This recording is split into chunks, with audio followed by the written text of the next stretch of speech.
Hello, friends. Good morning once again, and welcome to the YouTube channel.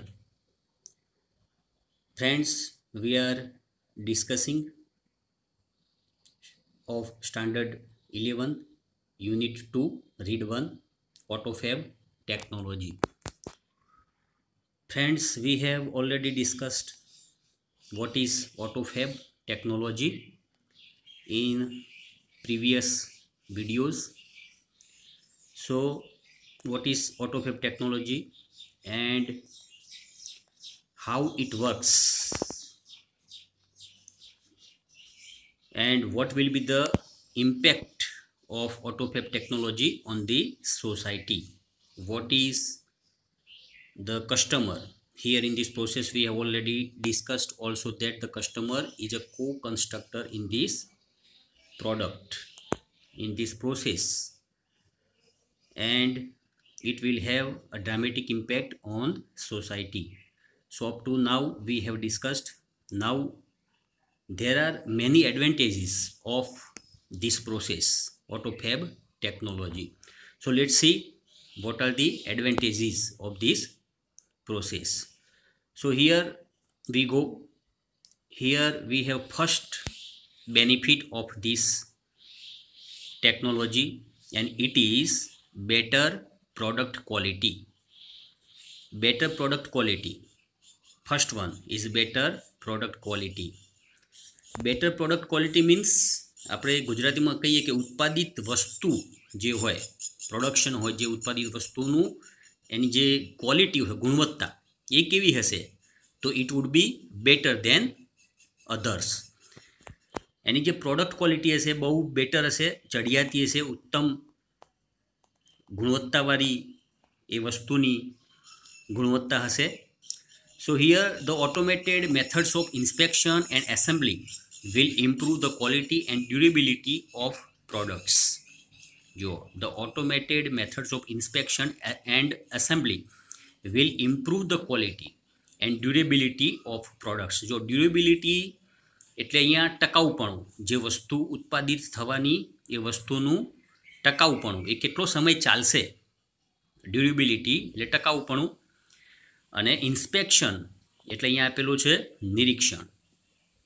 Inspect કરવું, કોઈ વસ્તુનું નિરીક્ષણ કરવું. એટલે આ જે મેથડ છે એમાં ઇન્સ્પેક્શન, એનું તપાસ, ઝીણવટભરી તપાસ થવાની.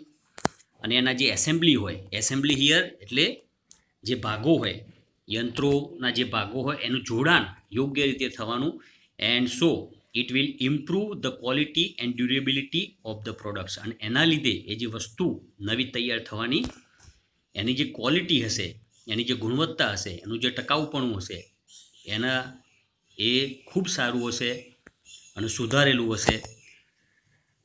So one effect is that cars, televisions and refrigerators etc. will last much longer than earlier models.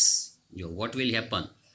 One effect, એની એક અસર એ પણ થવાની કે જે આપણે કાર, ટેલિવિઝન્સ અથવા રેફ્રિજરેટર્સ વગેરે જે અત્યારે જે જૂના મોડેલ્સ છે એ જે ચાલે છે એના કરતાં આ જે વસ્તુ ઉત્પાદિત જે વસ્તુ થવાની ઓટોમેટ ફેબ્રિકેશનથી, ટેકનોલોજીથી, એ વસ્તુઓ વિલ લાસ્ટ મચ લોંગર. જો લાસ્ટ એટલે અહીંયા ચાલવું, એનું જે એ વસ્તુઓ ઘણો લાંબો સમય સુધી ચાલશે.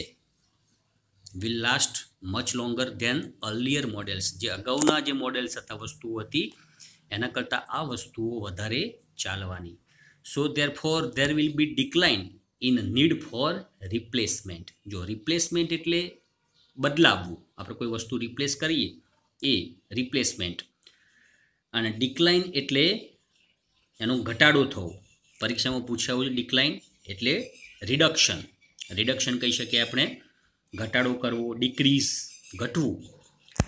એટલે જે રિપ્લેસમેન્ટ આપણે કોઈ વસ્તુનું બદલાવવામાં આવે છે, વસ્તુઓનું એટલું બધું આપણે બદલાવાના પ્રમાણમાં ઘટાડો થશે. ડિક્રીઝ એમાં ઘટાડો આવશે, એટલે કોઈ વસ્તુ બદલવાની જરૂર પડશે નહીં. So this is the first benefit of this technology, better product quality.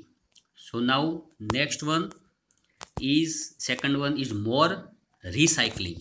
જો મોર રિસાયકલ, આપણે તમે રિસાયકલ શબ્દ વિજ્ઞાનમાં તમે જાણતા હશો, નવીનીકરણ કરવું, કોઈ વસ્તુનું રિસાયકલ, એ વસ્તુને ફેંકવા કરતાં એની એ જ વસ્તુ ફરીથી ઉપયોગમાં લઈ આપણે એનો ઉપયોગ કરી શકીએ, એને રિસાયકલિંગ પ્રોસેસ કહેવાય. મોર રિસાયકલિંગ બીજો એનો બેનિફિટ છે.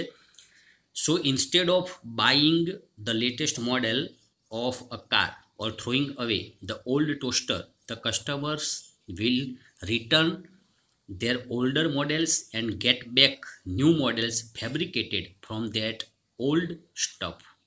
What will happen?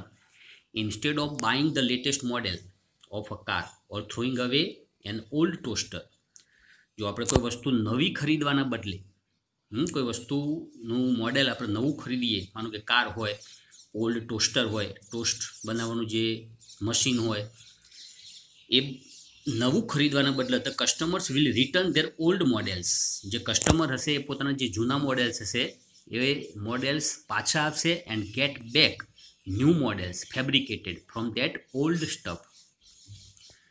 જો ઓલ્ડ સ્ટફ એટલે જૂની જે સામગ્રી હોય, જૂનું જે મટીરિયલ હોય, મટીરિયલ સ્ટફ, સામગ્રી, એ જે જૂનું મટીરિયલ હશે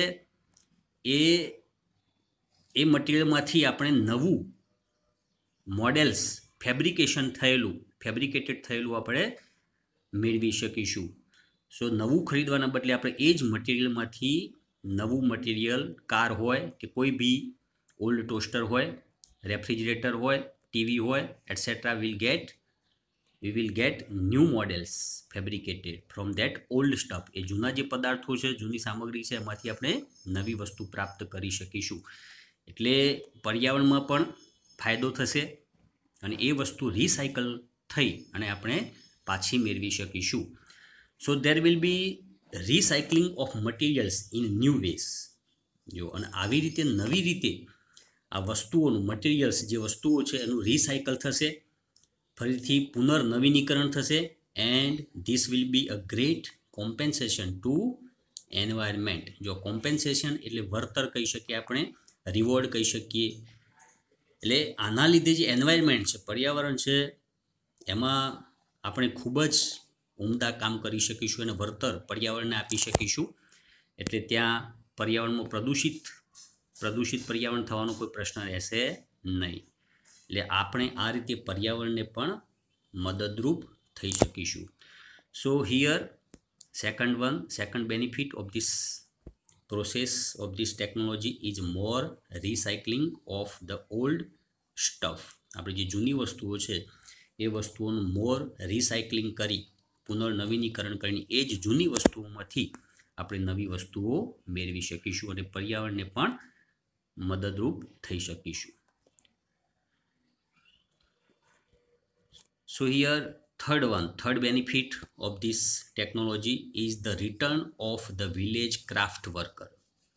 જો return of the village craft worker, જે ગામડાના ક્રાફ્ટ વર્કર છે, ક્રાફ્ટ વર્કર એટલે હસ્તકલાના જે કારીગરો છે, ટેલેન્ટેડ કારીગરો, they will return to their villages. એ લોકો પોતાના ગામમાં પાછા આવશે.